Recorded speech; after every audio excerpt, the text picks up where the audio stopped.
Yeah, of course. Afternoon. I wanted to have this conversation because obviously we are finally, I feel like I'm seeing more and more social media posts and whatnot, just really supporting and giving praise for what's being called the frontline workers, right? So the nurses, the healthcare workers, the doctors who are putting themselves in the line of fire, and people just really wanting to say thank you, and we see you and we want to support you in whatever way possible. But I think also understanding what does that look like on a day to day. I'm I'm I'm sure that there's some stuff on the news. I honestly am avoiding the news because there's so much fear and chaos and whatnot that I would Yeah. rather chat with somebody who I trust and who I know has a healthy, positive outlook and is also realistic, uh, Hmm. than have some sort of media try and create emotional chaos in a time that's already chaotic enough. So my hope is just that you get to give some insight on what it looks like, both to be a nurse and to be a mom and a daughter and a wife during this time. And if there's any resources that you found helpful, things for people to think about, that kind of guides the conversation. Yeah, sounds good. Yeah. So before we launch into it, if you want to give a quick bio about you and how we've met, which is through college, obviously, Yeah. and where you're at now. Yeah, so I've been a nurse for about 7 years. So I've done a couple different things. I started off in the emergency department, did that for a while, went back and got a master's, did a little bit of healthcare operations, and then returned back to the bedside where I'm in my current role, which is a med surg nurse. So seen a little bit of everything, which I think helps provide a little perspective. What does med surge mean? So, what type of patients are you seeing? So we see a lot of post-operative patients, elective surgeries. We also see some like medical patients, but they're a little bit lower acuity than, say, someone who's like in an ICU requiring ventilation or something like that. Okay. So, how is that? I mean, from my understanding, people are being advised not to have any type of elective surgeries right now. So, what does your patient load look like now that those elective surgeries are off the table or should be? Yeah, I mean, a lot of my coworkers and I have been talking about it. It's a little eerie in the hospital right now because it almost feels like the calm before the storm. We've had surgeons cancel elective surgeries. They're basically breaking all surgeries into three different categories now. The first category is absolutely has to get done to save the life of the patient. Three is something that can be put off another month or two, and then the ones that they classify as two, there's discussions amongst the surgeons as to whether they should proceed or not. I think the idea is that when we get the big influx of patients, we want to make sure we have enough beds available to deal with the patients that need treatment. Right. And are you guys getting prepped on what to expect or when to expect it? I don't think we have when, but I think we have a good idea of what to expect. I Mhm. know that our managers and administrators are doing what they can to reach out to other people who have, I guess, already experienced the influx of the patients and try to implement that. Our unit has been kind of designated as, or our staff has been designated to be the nurses that take care of these patients when they're admitted. So we go through like a special what they call PPE training, usually at the start of every huddle, which is what we do at the beginning of our shifts. What's interesting about that process is it changes every day, which I understand is frustrating to some people. We're wondering why it's inconsistent, but I think it has more to do with we're trying to be adaptable and understanding what kind of resources we're going to have and how we can best conserve those as we move forward. What does that look like as far as a day to day change? Like, what are we talking like vast changes in the protocol and how you guys approach it, or minor? I would say it's pretty major for us. So we have patients on the unit um, that are on contact or isolation, as we call it, for different things, not just for COVID, but they're on isolation for things that require gown, gloves, mask, and face shields. What we're doing now is, those patients would be spread out on the unit, but now we are clustering those patients so they're cared for by one nurse. So you are distributed a mask at the beginning of your shift, and you are responsible for keeping that mask your whole shift. I mean, if it gets soiled, they will give you a new one. But if you return the next day, what they're doing is collecting those at the end of the shift, putting them in a brown paper sack, and then you're expected to use those the next day. So that has been a bit of a change. And I know there's a lot of feelings from other staff who aren't caring for these specifically designated isolation patients that we want to protect ourselves to. And that's not an option. We're not provided that option by the hospital. And these are, when you're talking masks, you're talking like full face shields or just? That's just a surgical mask. So the surgical masks are given, and that's good protection for certain conditions, but for COVID-19 patients, the N95 are what's required, and those are only given if you're taking care of a patient who's been diagnosed or is what we call a patient of interest or under investigation. Okay, interesting. Mm-hmm. So how many patients, or do you have any patients right now that have COVID, and how has that changed kind of the emotional level in the unit? I think it's definitely caused some issues. I think initially there was people who volunteered to do so to take care of these patients, which is a really cool thing to see. People stepping up. As time wears on, I think it's going to be less of a volunteer basis and more of a, this is what you're being asked to do in your position, which I think is hard for nurses who have, people at home that they're worried about carrying it or bringing it home to.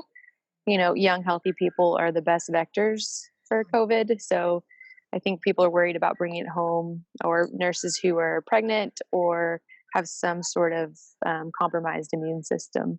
So I think, we're staying positive, but there's definitely kind of the ebb and flow, the positive jokes, funny nursing memes that are circulating. And then it kind of gets down to the reality of what you're being asked to do and that you're a little bit at a risk. Right. Well, maybe more than a little bit, but yeah, I mean, I think you see that in a lot of situations where there's such high pressure, high intensity. It's always good to be able to have something to laugh about or like ground you in knowing you. I'm sure you're finding some good memes. Oh yeah. I know friend Abby, I've never worked with you in any capacity, not even on like a school project or anything, but I assume that you bring a good dose of humor to people and help them keep them grounded. Yeah. And there's a lot of jokesters that I work with, so we have a good time. Yeah. Are there any like special kind of emotional support or counseling available to nurses right now, or is it just you guys are so like in the moment in the trenches that you can't necessarily think about ancillary support? I think they're working on it. I believe I saw a flyer circulating about kind of like a stress management class that they're going to put on, I think, a couple days a week for providers or people working in the hospital. It's virtual. I think it's a little bit of yoga and a little bit of just some meditation practices. So that's really cool. I think everyone's trying to be innovative in this space as best they can. So yeah.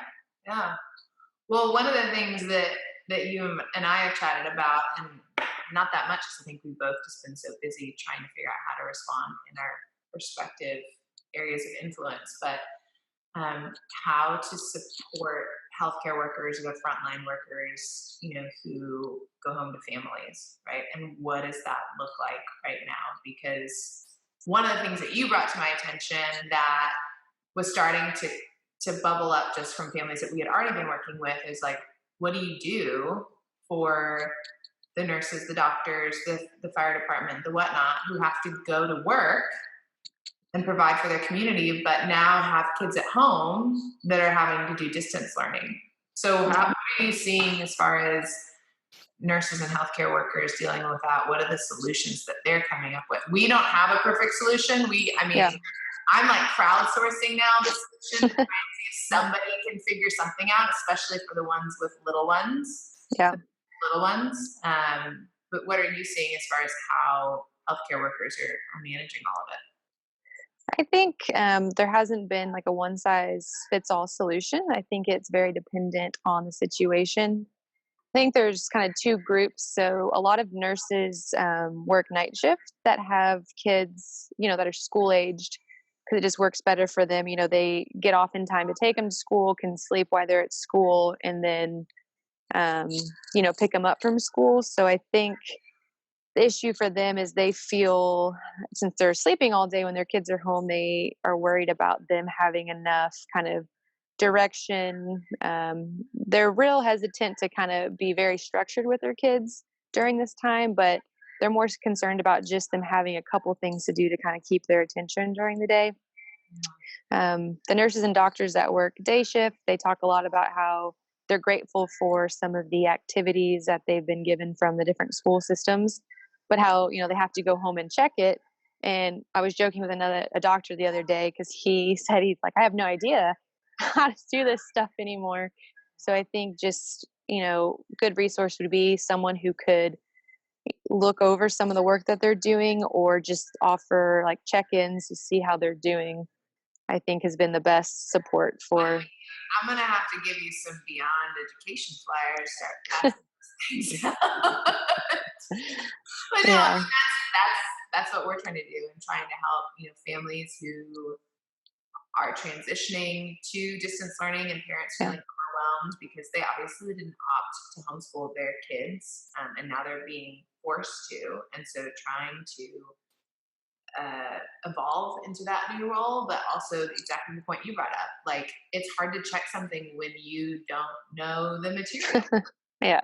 whether you just don't know a period or you don't remember it. And when you're Yeah. dealing a caseload of patients and high stress stuff, the last thing you want to worry about is when did the Civil War happen and what were the ramifications of it. Yeah. You know? Yeah. So I think trying to be supportive to families in that regard. What are you doing, or what are your thoughts that go through your head when you walk in your front door and go home from a shift? Like, how do you process and unload all of that? Well, that's a good question. I think it really depends on the day. I definitely now, uh, you know, don't wear my scrubs or shoes anywhere into the house. Um, so that's just like the physical aspect of not wanting to carry anything home and then shower immediately when I get home, which is a little disappointing because I used to, race home in time to get Rylan down to sleep. So now I have a little extra stuff to do on my day, but I can usually make it to bath time. But exercise has been good. There's a lot of community boards for nurses that are speaking honestly about what they're experiencing. So just understanding, So you what they're going through. like an online like chat room or something? Or what is that? There's a couple Instagram accounts I follow. One is the Nurse Tribe, which who is actually a friend of mine, who's just really like raw and honest about how she's feeling, and it makes you feel okay to feel angry or sad or upset, but also empowered because I think those are kind of all the emotions that you feel. Because we signed up to do this job to help people, but now we feel a little added stress of being safe for ourselves and our families. Right, So right. I think, yeah, I'm glad that there's somebody being vulnerable, being honest with how they're feeling, because that's what it takes, right? I mean, I find myself sometimes, even when I when I navigate onto Twitter, the few times I'm like, I'm gonna write a tweet. Like, it's always this weird oscillation of like, do I write what I really want to write? And then yeah, years from now, somebody finds it and it ends up like, coming back to haunt me, or, do I write something that's like very marketing and very positive? And but I think during this time, just having a place where you can be really vulnerable, like figuring out what that is, whether it's an Instagram account or someone's doing it and encouraging you to have those conversations, either yeah, with your loved ones or finding a safe group of people that you trust to be able to express these things. yeah. No, I agree. I agree, and I think, I've been very fortunate and very grateful, different friends or family have, like, reached out to me just to check in and see, how I'm doing, which I appreciate. Just a nice text every now and then really goes a long way for, anyone who's working in a hospital or any industry that, can't shut down entirely right now, so. Right.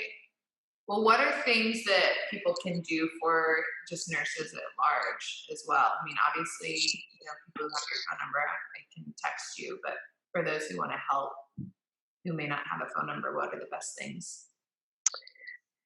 Oh, let's see, I think, Are they still I accepting food deliveries? I just saw a post that Bird Bakery had delivered food, I think, to a hospital in Dallas. Are they still yeah. type of stuff? So, yeah, they're not allowed into the front doors, but people can come down and get it. And of course, we appreciate any type of food or coffee that's delivered to the hospital that will never get turned away. Yep. That's really helpful. I think What about if you, celery and hummus? I mean, can I bring some good vibes? we do comments on that we don't typically get anything healthy. So I think that would be great because I know everyone's doing what they can to boost their immune system during this time, just to have a little added layer of protection. I guess some other things that people don't think about is, half of our workforce works at night. So just be cognizant if you are in an apartment or you live next door to someone who's in healthcare, they're very well could be asleep. And now everyone is home. So, I mean, hopefully they have good noise cancellation and earplugs in, but I've Yeah, heard that's a big complaint. Well, not a complaint, but it's just something right. that people are having to adapt to.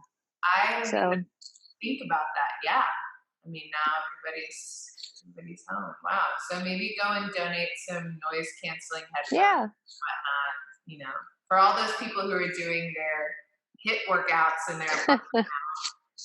Yeah, that's true. You're Maybe just lift. trying to sleep, man. Yeah, that's something. And then, also if you can, I've seen something really cool circulating, people posting like signs on their mailbox saying, if you are elderly or you are at higher risk, do you need help with basic needs? Would you like a friendly phone call? Can I run to the grocery store for you? That's kind of nice because it keeps those at-risk populations from having to go out, which prevents them from having to come to the hospital for X, Y, and Z. So Right, right. My mom just today mentioned she's like, "Oh, I've got the 60 and above can go to Walmart at 6 a.m." I was like, "Okay, thank you for telling me that, but you are not going outside. I'm sorry. You can go for a walk and that's it. And I'm not sending you groceries." So, yeah, yeah, it's yeah, and just keeping your distance from people as best you can. I know it's really hard, but it's important right now. yeah. Well, I mean, are there any other things as we kind of wrap this up? I want to, respect your time with family and downtime, but you mentioned some really great things as far as, reaching out to your nurse, maybe dropping off food, being quiet, or being more wise. Your nursing staff, roommates, or wall mates, which I think is really positive. And then, even making sure that we're providing for the elderly population and supporting them. Any last thoughts that you want to share as a mom or as a nurse to the greater population?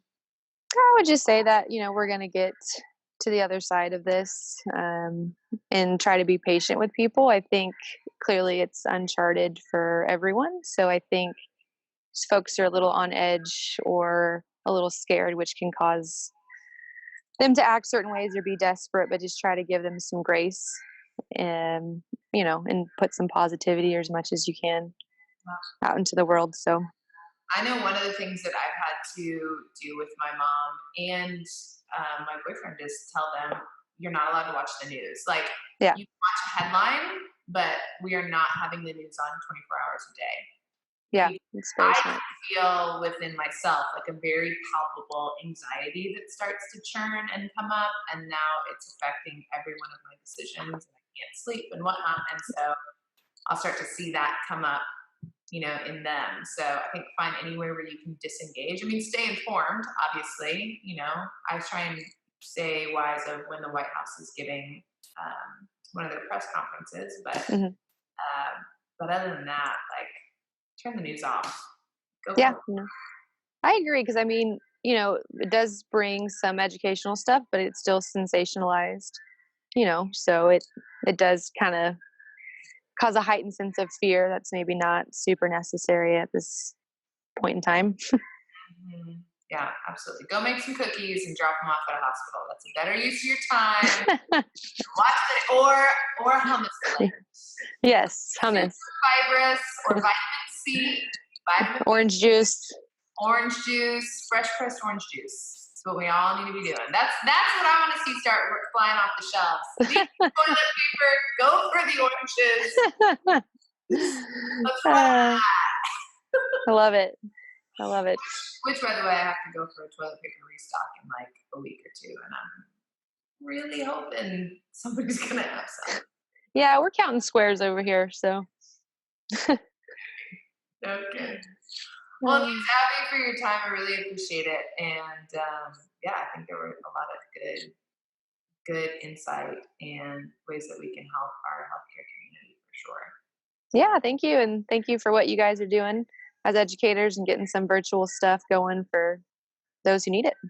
Yeah. It's all about adaptability. That's Yeah. a common thread that keeps coming out. It's just time to be really adaptable and resilient and find ways to be positive no matter what. Agreed. All right, friends. Well, I will see you later. Chat with you later. Enjoy the rest of your afternoon. You as well. Have a good one.